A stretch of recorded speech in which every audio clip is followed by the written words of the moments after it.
semble se dérouler selon le plan parfaitement agencé par le baron Écarlate. Mais, à l'aube du jour où doit se tenir le Conseil des Pairs, arrive au palais un évêque anglais.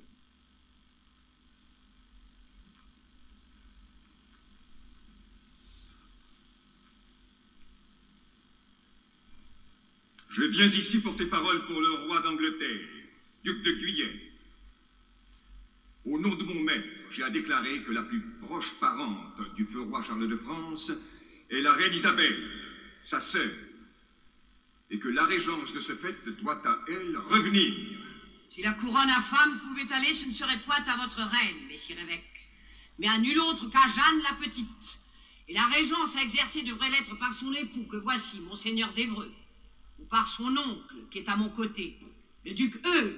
Allons! Il paraît qu'en ce jour, chacun s'empresse à se renier.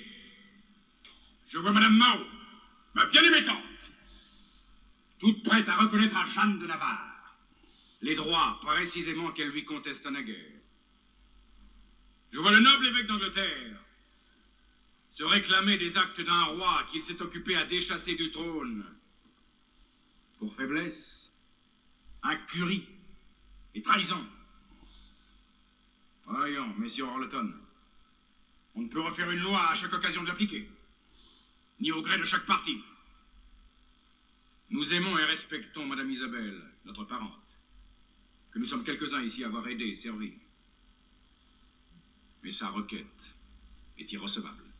Si l'on admet, pour ne point revenir sur une loi appliquée, que femme ne peut régner, alors ce n'est point au nom de la reine Isabelle que je réclame la régence, mais au nom de son fils, le roi Édouard III, seul descendant mâle de la lignée directe. Que dit-on? Messire l'évêque réclame la couronne pour Édouard, son roi. Jamais!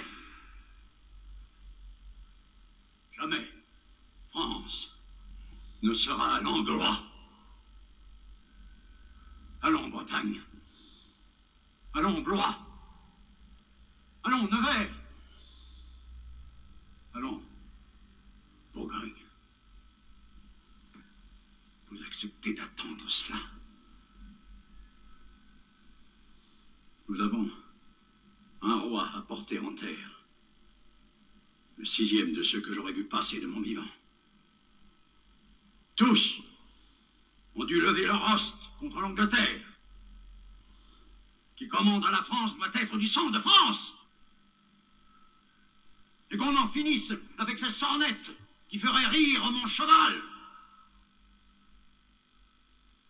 Je donne mon conseil, avec le droit du plus vieux, pour que le comte de Valois, le plus proche du trône, soit proclamé régent, gardien et gouverneur du royaume.